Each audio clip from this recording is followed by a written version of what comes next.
Hi, and welcome to Lab to Ed Leadership, where we explore career skills, purpose, and leadership for the next generation. I'm Githika, your host and author of the book, I Don't Know My Career Yet, and That's Okay. A book rooted in helping young people navigate uncertainty and finding their own path with confidence. In today's episode, we're exploring the question, can education be both human and scalable? And to have this conversation, I'm really excited to be joined by Dr. Sahil, an education entrepreneur and a school leadership coach who has designed learning systems across more than 1,200 schools and have impacted 250,000 students working at the intersection of innovation, empathy, and real world impact. So, Dr. Sahil, welcome to the podcast, and it's great to have you here. Thank you, Githika. Great to be here. Thank you. So I'm really excited to know your journey today. So let's start with, you have moved from teaching to building large-scale education system across thousands of schools. So what are the key moments that change how you define success in education? That's a good question. So earlier in my career, I just thought you go to a classroom, you deliver a lesson, the kids are happy, done. That's what education is. That's what the teacher thinks that the kids are happy, the parents are happy, and I'm doing a good job. But I think over time, that definition of success for me changed. And for me, it's very important when students can actually do something with their hands, right? So, what can they create? What can they apply? What can they build? So, when I figured that out, I'm someone who start at a lot of grade levels. So I started with teaching grade fifth, and then I moved downwards to kindergarten, preschool, and then I started going upwards to high school and then college. I've taught teachers, I've taught adults. So I've done the whole spectrum. And so every time that I try to teach, it's what can people do? So that's, where my focus is. And I think when that shifted for me, I started building systems instead of just focusing on one classroom. And so when you talk about systems, I figured out that success is not what happens once. It has to be sustainable, it has to be replicable, and it has to continue without you being there. Right. So the questions I would always ask myself was, can the teacher sustain it if I'm not here? Can students consistently produce this meaningful work if I'm not here? And so for me, that shift happened from teaching that is just content, delivery to content creation and application. And that's where, that main shift happened for me. Brilliant. And I think that's such a powerful shift, what you have shared from your journey, like, from individual classrooms to system level impact. So, and when you look at systems at scale now, because you work across more than, as I said before, 12,000 plus schools and impacted over 250,000 students, especially in a low resource context. So, what actually works on the ground, and what do most policies and top-down reforms get wrong?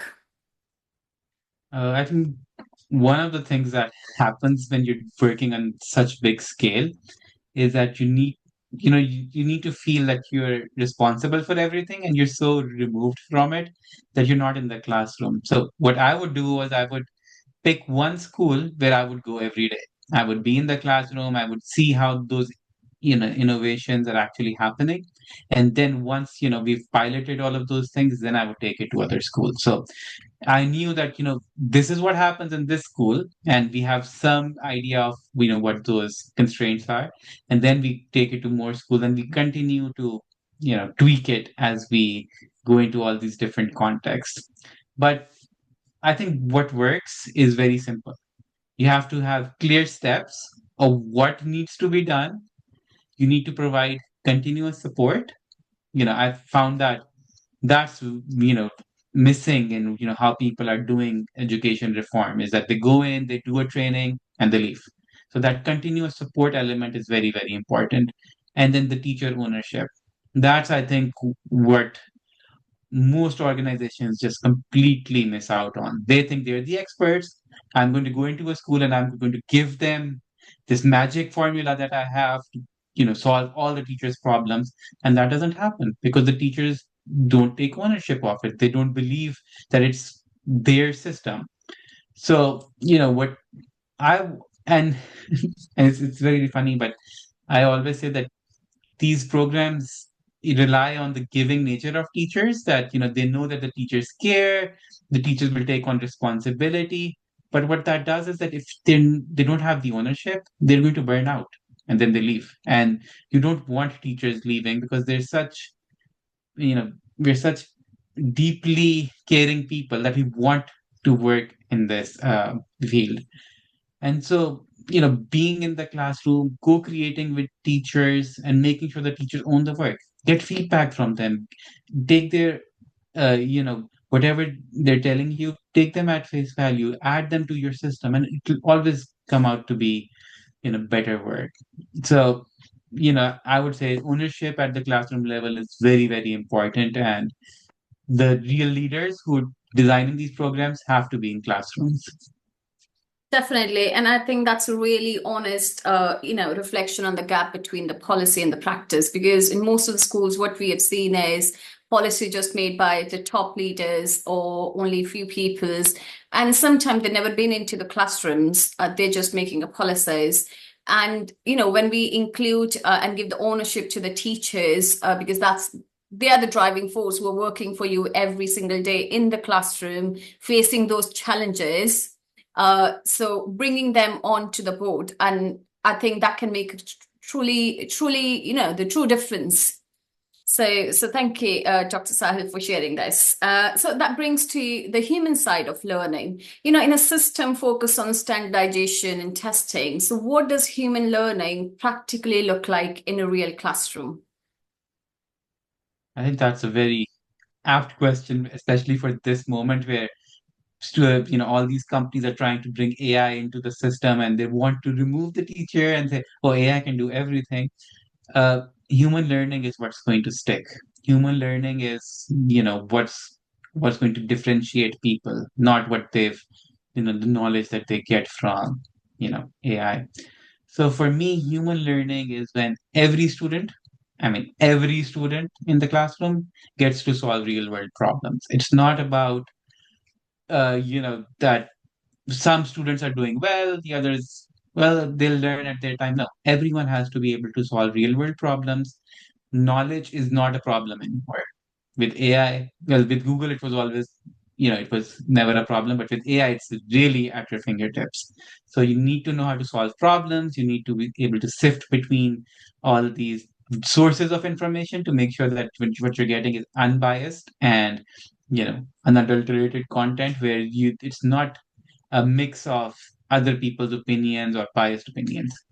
And so I believe in bringing the entrepreneurial thinking into the classroom, regardless of age, right? So if someone comes, people have told me that, oh, it's a first grade classroom. How are you going to bring entrepreneurial thinking into it? I've taught all the way from kindergarten to adult learners. I'm telling you, the students will surprise you. Every single classroom, you can create that entrepreneurial thinking, that passion for learning, and that solving problems. Just ask. So, what I would do, I would ask open-ended, I will give open-ended tasks. They should have multiple answers. So I don't ask questions which have one answer. Like they have to be multiple answers. Students should be building them, they should be creating something, experimenting with it. And so when you're trusting students with these real problems, they rise beyond your expectations. And I've seen them come up with solutions that, many adults would never think of because it's just everyone has that unique thought. You just have to create that environment where the students are ready to thrive. Definitely, and this normally take away them from the standardization, because what you said is like no child is left behind. And when no child is left behind, when they start actually relating the real life learning with the traditional learning they're doing in classroom. So if they have this mindset and they were solving real problems, and I think that can completely shift how learning should look like. And it's more of human learning. So thank you, Dr. Sahil, for sharing that from your perspective and experience you had. So, and often the challenge is normally turning big ideas into something practical. So that also goes along with this perspective as well. You also have said like complexity only works if it becomes simple in the classroom. So how can leaders translate big ideas into something teachers can actually use daily? I've taught thousands of teachers. I mean, personally, I've created system, but I've personally trained thousands of teachers on education technology, best classroom practices, effective teaching strategies. And one theme that has constantly emerged between teachers who are, successful in the classroom and teachers who are not is that when you give them training, if you give them any big idea, if the teacher cannot use it in their classroom tomorrow, it's not useful at all. So anything that you give to them, anything that you try to teach them or train them on, they should immediately be able to benefit, implement it in the classroom. They should immediately be able to benefit from it. So if you're not doing that, all your big ideas, all your trainings, they're useless because they don't know how to use them in the classroom today. So Mm. teachers focus on their day to day. They need to solve today's problems. They need to solve the problem for that one student that's right there. And if your situation is not helping them, then they won't be able to implement it. And so for me, I would focus on simple routines. I am a great believer in classroom routines. And so showing them teachers, everyone clear examples of what you want them to be able to do. What does the, ideal situation look like when you take those big ideas into the classroom and give them ready to use tools and then get feedback from them. So, I've seen that big ideas only work when they're simple enough to implement daily. And, if it's not clear, and it's just complex, it won't work. Definitely, and I completely agree with you. The life of teacher is so hard, and that's the true reason behind why so many teachers are leaving this profession. So, if we give them like ready to use, ideas they can implement straight away into the classroom, the life becomes so much easier, and it will automatically impact the student outcome, and that's what the purpose of whole education system is about. So, thank you. You have work in systems where leadership often depends on very few strong individuals. So, what does scalable leadership look like when we want impact beyond just one hero leader? I think I've made this mistake myself. So when I was a teacher, I had complete control of my classroom. And then I moved into these leadership positions and, trying to do these whole school reforms. I always thought that, I'm responsible for everything. Everything is coming to me. So I'm the hero. So everything is, what I say goes and, everyone else's opinions come second. But I learned very quickly that scalable leadership means building systems that outlive you, right? So if I created a program and I'm leaving and other people cannot implement it, then it wasn't helpful. It's not scalable. It's not sustainable.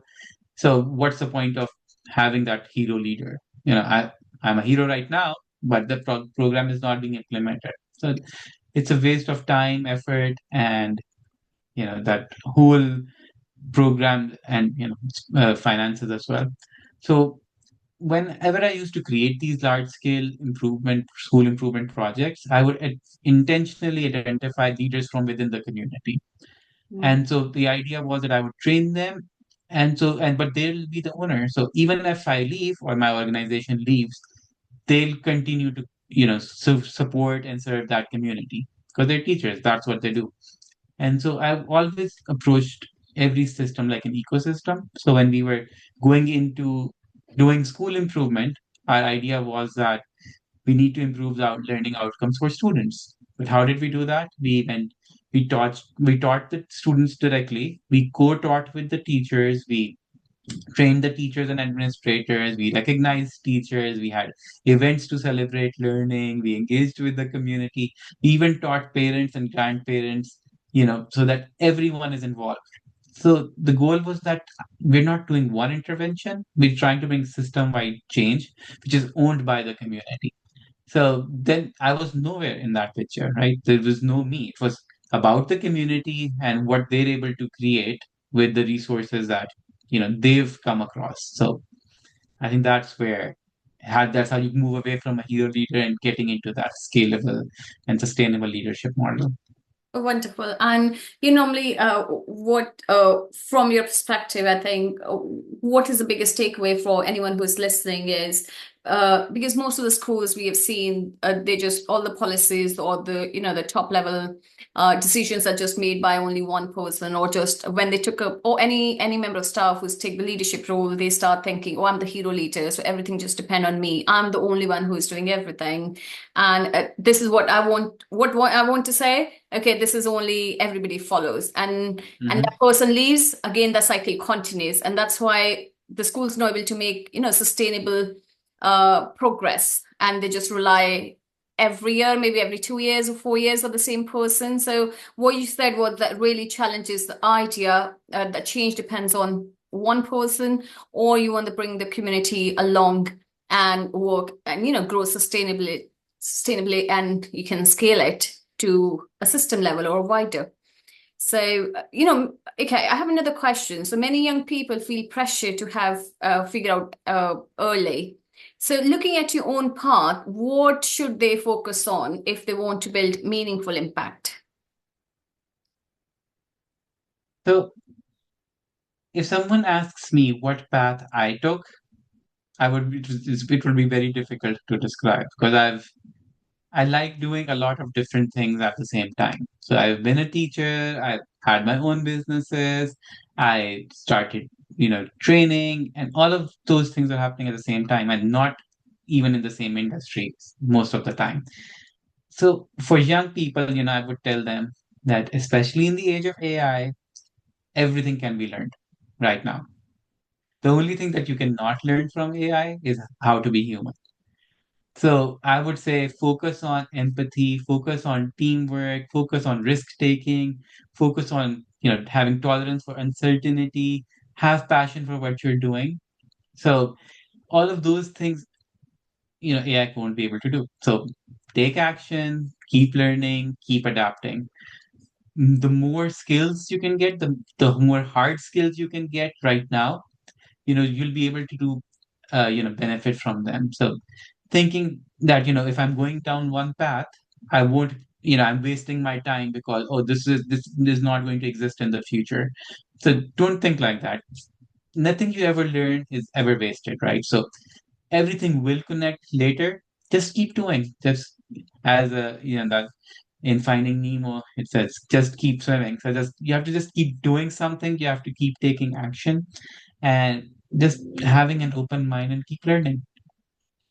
Definitely. And I love that when you say, like, AI can't teach you to be human. And that's such a powerful shift because, uh, and I completely agree as well. The world is shifting. We don't know what jobs are existing. So all these thoughts, like, would be into everyone's mindset or into head. So I have written a chapter in my book as well. The soft skills are your power skills, because hard skills or tech skills you can learn from AI. Now things become so much easier with this automation things. But what makes you the soft skills and any learning experience you have, so that goes along with you, whatever the world bring the change in front of you. So if you're building on these soft skills, uh, working on yourself, and who you are becoming rather than what you want to be, and that mind shift bring you so much into you to make an impact, meaningful impact. So thank you, Dr. Sahil, for sharing that as well. So you have built initiatives at the intersection of education and entrepreneurship. So what are the biggest mistakes people make when they try to balance impact with financial sustainability? These large scale programs, I've seen two types of people in this. On one end are the people who are just in there for the impact and they're focused on the impact, they're trying to do everything. They don't, they forget about the financial sustainability of it. And then on the other side, there's these business tycoons who want to do good. So they just start funding initiatives and they think that, oh, because this happens in a business, And that's what's going to happen in real life. I think the solution is somewhere in the middle. So if you're ignoring sustainability early on, it's not going to work. If you're ignoring impact early on and just focusing on the business side of it, if you're just thinking numbers, numbers, numbers, oh, thousands of people help, it won't be sustainable at anyway. So what you need to do is, all these uh, so I got all these projects funded locally and internationally, right? But all of these had strings attached to it. And then as soon as the funding ends, the impact disappears.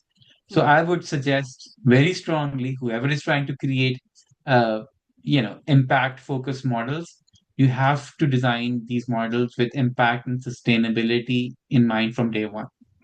You might be focusing on the impact, focus on the financial piece of it as well. You might be focusing on the money, but coming focus on the impact. So it has to be a balanced approach.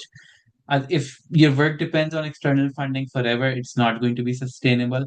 And if your work depends on people's opinions, and it's not about the impact, it's just about getting awards and stuff, it won't run for a very long time.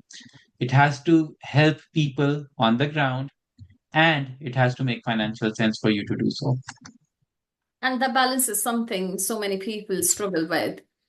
So if they get the balance right, again, having the real problem, real solution with clear impact in mind, along with balancing with the financial stability, just not only after the grants, only then you can make an impact, but which can be again more human and scalable. So thank you. In a world where degrees and titles are losing the signal, so how should young people redefine success that actually prepare them in a way for the future? as, as someone who's just done a degree and gotten a new title, I know the future is going to be very, very different. But in today's world, with AI and everything coming up, everything is just changing very, very fast. So success cannot be defined by someone else anymore. So you cannot say, if I have a degree, I'm successful. If I have this, I'm successful. I would strongly suggest to anyone that you have to write down what is meaningful to you, what your values are, and what you define as success, not what your parents say, not what your teachers say, not what your boss says. Having those big name industries or companies on your CV, if don't let society decide for you what success is, right? For some people, success might be having a big house and cars, watches, gadgets. There are some people who like that. Okay. But for others, that might not be what success is. They might want, successful, happy kids. They want to be doing impactful work, or they want to have peace of mind.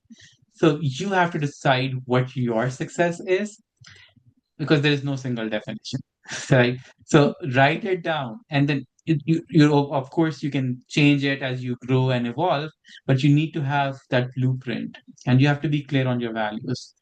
If you build your life around things that are against your values, you can never be happy. So degrees and titles, they're helpful, but if they go against your values, then then that's not the way to live life.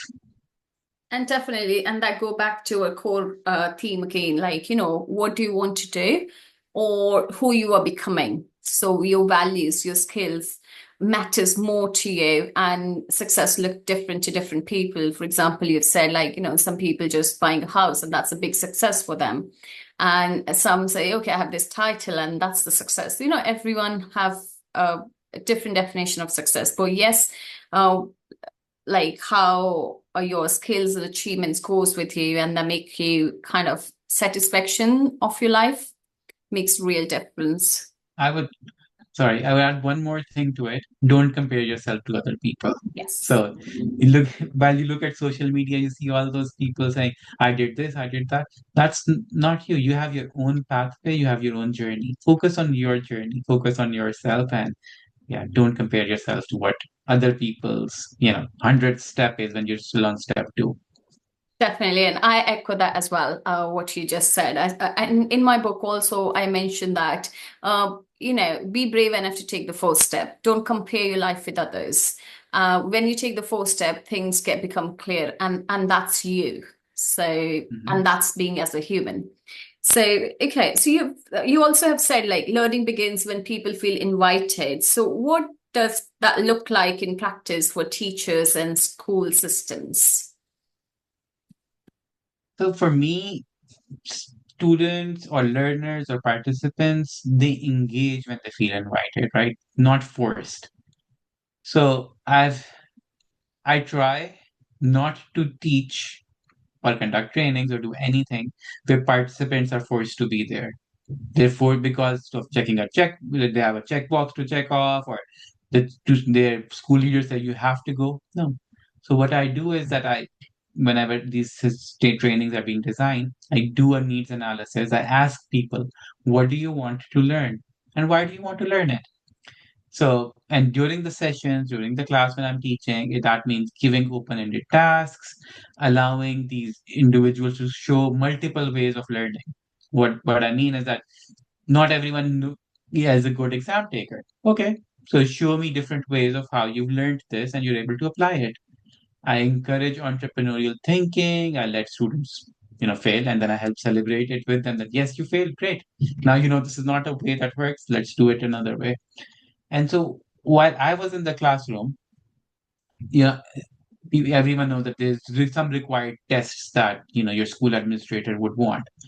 So, but what I would do was I would give them 9 ways to demonstrate their learning. I called it the tic-tac-toe method of assessment. And so in the middle part everyone has to do, but the others, they just have to show me how they would do, how they what they've learned. So they would create podcasts, they would create a business idea, they would go and solve a real world problem, they would create a website, they would create a presentation, they would give me an oral exam. Whatever you want to do, just show me that you're able to demonstrate what you've learned. And so, with that flexibility and that freedom, students start feeling ownership. And that's where I believe that learning becomes real. Definitely, and I agree as well. So it's all about, again, when teachers take the ownership or given the ownership, the schools improve. When students given the ownership, they feel belong, they feel invited, and they want to improve themselves. Uh, so that's again a powerful shift. So with generative AI changing how students learn, so what do you think schools need to rethink urgently? I think just what you were just talking about assessment, and we have to rethink how students are demonstrating learning. So, Hmm. if you're just saying giving them assessments that they can put into AI, get an answer, and give it back to you, and the teacher is using AI to mark those assessments, it's not going to work. It's not helping anybody, Hmm. right? So instead of banning AI, we should structure how we use it in the classroom. It's a tool like a calculator, like the computer. So now you have to use it like a tool. So for example, recently what I did was I had students write the first draft of an essay in the classroom. No AI, no support, nothing. Just write the first draft. Here's the topic. Let's see whatever you can, write about it. So they wrote the draft. Then they went home. So we also helped design the prompt that if you would put this prompt into AI, what would you write? So they took that prompt, went home, put it into AI, got that essay. So now they came back. Now they had two essays, one that they've written, one that AI has written. And then they, started critiquing what AI has written and what they have written, and they started comparing. And at the end, they, combined both of them, turned it into, one final product. And then I used a peer assessment where they would share it with each other, told them exactly where AI was used and how they used it. So with this, AI turned into a learning partner. It didn't turn into a shortcut. So, and I think a very important lesson, especially for school leaders at this point, is that the goal is not to avoid AI, right? It's to learn how to think with it. It's to learn how to supercharge humans with it. So, we need to help fix the assessment, how we are assessing students, and hopefully that is going to help you, go backwards and improve how you're designing your curriculum and the, scope and sequence of lessons. And that's really important perspective on where education is heading now. So, and alongside that, you have built systems using simple tools like Google Forms and dashboards to track learning at scale. So, how important is data in making education both human and scalable? So I've used data in two ways. So one, when I'm teaching one particular classroom, which is 20 kids right there in front of you, or 30 teachers that I'm teaching right in front of me, and I've used data to track these huge projects that I was running in, with 250,000 kids daily were being impacted by the work that we had planned out in 1,200 schools across different countries. And so data is critical for sure, but it has to be simple. And for me, I think the biggest thing was it has to be real time. For me, examination is not real time data. So when the student is given an exam, they go home, they've already forgotten about it. It's not helping you, it's not helping them. It's already passed. So, same with these huge school systems that I was trying to improve. People were using handwritten reports. They would mail me the reports. I would get them, but they were all so scattered that by the time I got through them and I would able to identify problems, that time would have passed. The person is no longer there. The teacher has moved on. Students are thinking about something else. So real time data is very, very important. We have to use forms. We have to use all the skill set that we have available to get things done in real time, because that gives us, you know, it tells us what the actual evidence is, what's happening in the classroom, and what is working and what is not working. So for me, when I'm teaching a classroom, there's multiple points where I gather data. Mm. Number one is even before the class starts, I give people a video, they watch it, there's questions to answer afterwards. What happened in the video? What did you learn? What did you not learn? They come in, I give them a do now question. Everyone answers it even before the class starts. And during that class, there's multiple check for understanding questions to making sure everyone is following where we are. No one is left behind. And at the end, I take feedback from every single class I've taught. Every single class means every single class. Like kindergartners, they give me feedback on how to improve my teaching, how to improve the content. Teachers give me teaching, people who've never gone to school before, and they give me feedback. So getting that feedback so that the next time I come into the classroom, I have all that data to improve what this particular set of learners want, right? What these people want. So learning cannot it's great to have standardized lessons, but they all have to be personalized to the people standing, sitting right in front of you. And so this data helps you make better decisions, but this data should always support teachers, right? And this should not burden them. So, for me, getting that data helped improve the classroom environment, and it wasn't a hindrance. And definitely, and that balance between data and humanity is crucial. And finally, if you could go back to the start of your journey, what would you do differently? Mm. If I have AI, but I would start thinking about scale and sustainability from day one. Yes, I'm a classroom teacher right now, but I can still think big. Secondly, I would start training my replacement. Uh, all the time, I should have someone who's able to replace me, so that once I have that person can do my job, I can move on to creating a bigger impact. I can move on in my organization. I can move on with doing other things in my life. If there's no replacement, I'm going to be stuck in that one particular role forever. And thirdly, I would stay focused on the problems that I'm trying to solve and not get attached to a specific solution.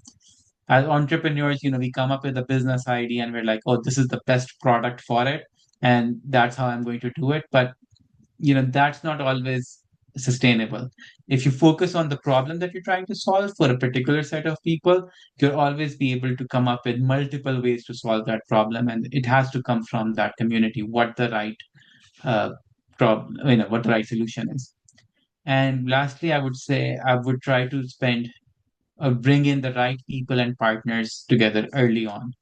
So you can do a lot of things alone, but I would say having the right people and right partners around you, you can go very, very far, very, very quickly, and you won't, it doesn't feel like you're shouldering the whole, weight of the world on you. So it helps you, be more successful. It helps you make a bigger impact. And well, and lastly, I would say that impact is not about, what ideas you have. It's about, these people and systems working together, and people's lives that are getting better. So you may have a great idea, but if you're not able to implement it, it's not enough. It's definitely not enough. Thank you, Dr. Sahil. And that's a powerful way to reflect and close. I love your journey, love your experience that you've shared today. And I think the one whosoever is hearing this episode, there's so much to take away from this. So thank you for that. So thank you for this really insightful conversation. And I think one of the biggest takeaway from this episode is meaningful impact doesn't come from complexity alone, but from making learning more human, more intentional, more accessible, even at scale. So anyone who is listening, whether you're a student, educator, or professional, this is a reminder that you don't need to have everything figured out yourself. Growth happens when you stay open, keep learning, and take one step at a time. So thank you again, Dr. Sahil, for joining me today. And if you enjoyed this episode, don't forget to follow Lab to Ed Leadership and share with someone who might need to hear this. So see you in the next episode. Thank you.